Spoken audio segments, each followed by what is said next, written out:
Oke, selamat malam. Wah, ini dingin-dingin. Jogja lagi mulai hujan, mulai musim hujan. Ini daripada cuma ngopi-ngopi, temu garapan tiane nunggu bubutan. Nah, ini sekalian sharing-sharing. Masih di sekitaran Honda Vario 150 keyless. Nah, keyless ini kodenya K59 J ya. Kemarin ada yang masih masukan itu. Ada beda, ada yang K59, ada K59 J ya. Benar banget, makasih atas masukannya. Kita malah nggak tengok. Apalagi mau K59, K60. Ternyata ada yang K59 biasa, ada yang K59 J, ada yang K60. Untuk varian Vario 125 160 yang keyless maupun non keyless. Nah, ini kali ini yang di depan kita ini adalah seperangkat spare partnya Honda Vario 150 yang keyless, kode ECU-nya K59J. Nah, ini tapi kali ini kita tidak akan membahas ECU.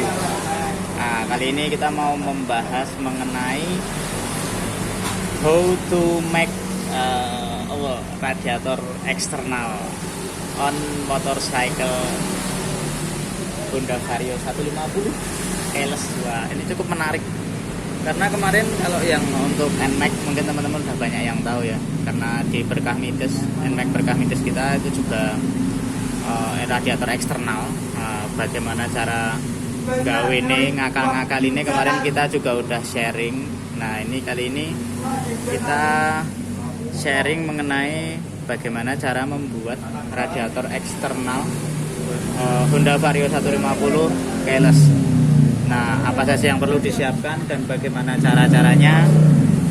Nah, ini mari kita sharing bersama karena ini udah kita coba kepasang dan ini baru turun lagi untuk merevisi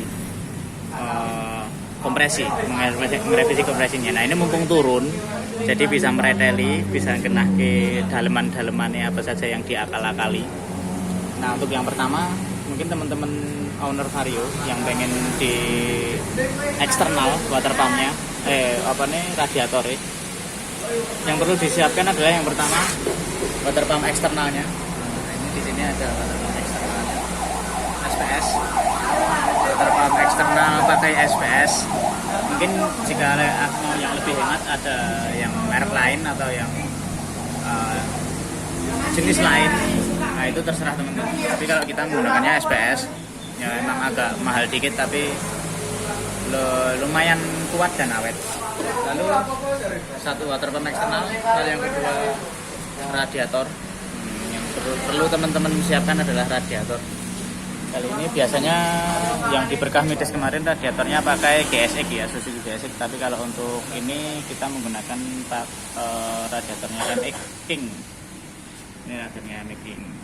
Dia lebih kecil, penuh lebih kecil dan simple biar bisa dipasang di belakang bodinya. Lalu yang disiapkan lagi selang radiator. Radiatornya 2 meteran cukup. Nanti untuk kanan kiri ini 2 meter, nanti kebutuhannya disambung pakai bawaannya lagi, kekurangannya sedikit disambung pakai bawaannya. Lalu yang untuk menyambung itu membutuhkan ini kita pakai pen piston yang pen piston yang 15 pen 15 ini bisa masuk plug. Nah, ini soalnya baru dipasang kemarin udah berhasil, maksudnya nggak ada kendala. Ketika kita pasang itu nggak ada kendala, udah normal, makanya kita berani sharing karena kemarin kita udah buktiin beberapa kali jalan dan di dyno itu normal semua, nggak ada rembes, nggak ada apa-apa. Radiatornya alirannya normal dan berfungsi dengan baik semua. Nah, ini yang disiapin itu tadi semua. Lalu apa saja yang perlu diakali? Nah, ini mulai masuk ke pembahasan apa yang perlu diakali. Yang jelas kita perlu mengetahui alurnya tuh. Nah, alurnya kan ada masuk dari sini. Kalau orinya ya, aslinya kan masuk dari sini itu karena dari termostatnya ini, terus masuk ke sini, keluar lagi, diputar ke water pumpnya, orinya di sini. Nah, tapi kalau ini kita bypass alias kita tidak menggunakan jalur dari water pump ini lagi bawaannya, karena water pump bawaannya kan water pumpnya ada nganggo sing eksternal. Nah, ini yang perlu kita custom. Water pump bawaannya Vario yang harusnya sini ada kipasnya lalu nongol nyambung ke noken as ini kita lepas. Sila teman-teman lepas semua, sa laker-lakere, sa kipas-kipasnya ini dilepas semua sampai blong. Ketika sudah blong, ini bisa dilem menggunakan lem itu apa namanya, kapal, tapi lemnya jenenge apa ya, epoksi menggunakan epoksi kapal. Ini lem porting epoksi yang 2 jenis itu. Nah, itu bisa dilem pakai itu, nanti ini keras banget, insya Allah nggak bocor. Bukan insya Allah lagi, tapi kemarin alhamdulillah nggak bocor, nggak gimana. Jadi ini sangat bisa berfungsi dengan baik gitu lemnya, nggak anti bocor-bocor, dia kuat panas juga. Nah, ini dikumpet kayak gini, lalu seal-sealnya ini jangan dilepas biar tetap kepasang, karena biar nggak rembes oli dari area bulatan ini. Nah, nanti ketika udah ini lemnya udah kering, udah dibikin kayak gini, nanti bisa teman-teman pasang lagi kayak biasanya. Pasang lagi, lalu dibaut lagi kayak semula, kayak tatanan awalnya. Nah, ini bisa dibaut lagi biar kenceng dan sini nggak rembes, tapi noken sudah tidak terhambat ya. Ini udah nggak ada yang gondeli noken, jadi putaran nokennya bakal lebih maksimal, lebih enteng, lebih kuat gitu putarannya, karena dia nggak ada yang gondeli. Nah, ini terus dipasang, dibaut rapat, lalu dari termostatnya. Nah, dari termostatnya teman-teman bisa ngumpet kedua ini. Jadi kijane mau dijumuk pipone gitu. Karena kalau standarnya kan ini dapat water pump, terus ini dapat radiator atas, ini dapat radiator yang sambungannya yang bawah kan gitu. Nah, tapi kalau ini enggak, kalau teman-teman udah pengen dibikin eksternal, ini dibumpet, yang sini dibumpet, yang sini juga dibumpet. Jadi cuma yang dibutuhkan adalah yang dari sini, yang gede ini menuju ke head ini, jadi jadinya. Nah, seperti itu. Karena radiatornya ada di depan, jadi kita pahami dulu alurnya. Nah, radiatornya di depan. Ini nanti yang bagian radiator yang tengah. Nah, ini yang sini. Ini untuk jalur keluar. Ini untuk jalur keluarnya. Jadi ini dapat ini. Nah, nanti posisinya seperti itu. Posisinya termostat itu dapat flower. Termostat dapat langsung ke radiator. Dari termostat langsung ke radiator. Nah, radiator sana yang bagian sana.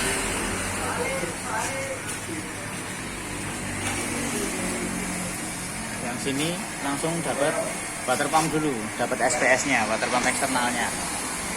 Nah, ini kita delay di sini karena Vario ada sakunya, jadi kita taruh di saku. Ini enggak diprateli bodinya, si owner tetap pengen dipasang, oke, malahan ini sambung jalan ke water pump. Nah, ini dari sisi sini tadi, ini untuk yang masuk dari yang dingin. Jadi hasil radiator yang sudah didinginkan itu disedot ke water pump. Setelah disedot, dia sembur ke dari setelah water pump ini disembur ke arah blok. Nah, jadi nanti air radiator yang dingin yang sudah didinginkan oleh radiator dan disedot sama water pump, itu adalah air radiator yang dingin. Ini diarahkan ke blok sini. Nah, nanti jalurnya seperti ini. Nah, jadi air yang masuk ke sini ke blok itu adalah air yang udah dingin. Nanti alurnya seperti itu. Nih, kok posisinya kok ini. Nah, dipasang nih mesin. Ini usahakan jangan sampai ngelengkung. Ini tadi udah kemarin udah dipasang, udah jadi, itu enggak melengkung, enggak sampai nekuk ini loh. Ini masih normal. Airnya masih sirkulasinya masih kuat dan normal. Nah, jadi alurnya seperti ini, nanti airnya mubeng ke sini lalu balik lagi ke termostat sini. Balik lagi ke head. Karena kan ini headnya lubang-lubang. Dari blok masuk ke lubang-lubang ini, terus keluar lagi ke sini, lalu dapat ini lagi, balik ke radiator lagi. Nah, seperti itu. Ini kemarin kita udah wes meraktekin, alhamdulillah aman, udah kelakon, maksudnya udah jadi, udah bisa trace rate. Tapi ini kenapa turun lagi itu bukan karena radiatornya, tapi ini mau ngerevisi kompresi, kemarin masih ketinggian, jadi masih tadi siang baru didaino. Setelah daino kita turunin lagi. Nah, ini sekarang iseng-iseng kita sharing mengenai water pump eksternalnya untuk Honda Vario, karena kemarin-kemarin kita pikir-pikir mana ya gitu. Nah, itu mungkin mengenai water pump radiator eksternal Honda Vario 150. Mungkin bagi teman-teman Vario owner yang ada cita-cita untuk membuat seperti ini, ya ini mungkin bisa jadi referensi, bisa buat masukan teman-teman, barangkali bermanfaat, silahkan diterapkan juga. Jika mungkin punya alternatif lain atau opsi lain, bisa teman-teman share ke komen, atau mungkin pertanyaan-pertanyaan bisa tanyakan di komen atau DM IG BBC atau Japri WhatsApp yang ada di bio IG BBC Modified. Oke, mungkin gitu aja. Nanti mungkin selanjutnya kalau udah naik lagi, udah sempurna, udah ketemu settingannya beneran, nah, nanti kita sharing-sharing lagi dengan AC Labar. Nah, ini namanya Varionya AC Labar, asal selamat lancar barokah. Jare len duwe ngono ya, wis manut wae sing sak-sak len duwe pokoke. Nah, lalu ini mungkin nanti ya kalau udah kepasang, sebenarnya ini jalur wiringnya TPS, karena kita menggunakan TPS manifold dan throttle body setnya ME King.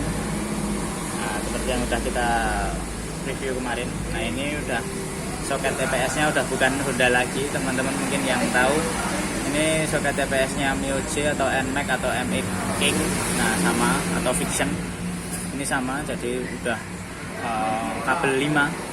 Kabel 5 ini kita aplikasikan ke kabel bodinya Honda Vario yang awal mulanya TPS-nya cuma 3 kabel gitu.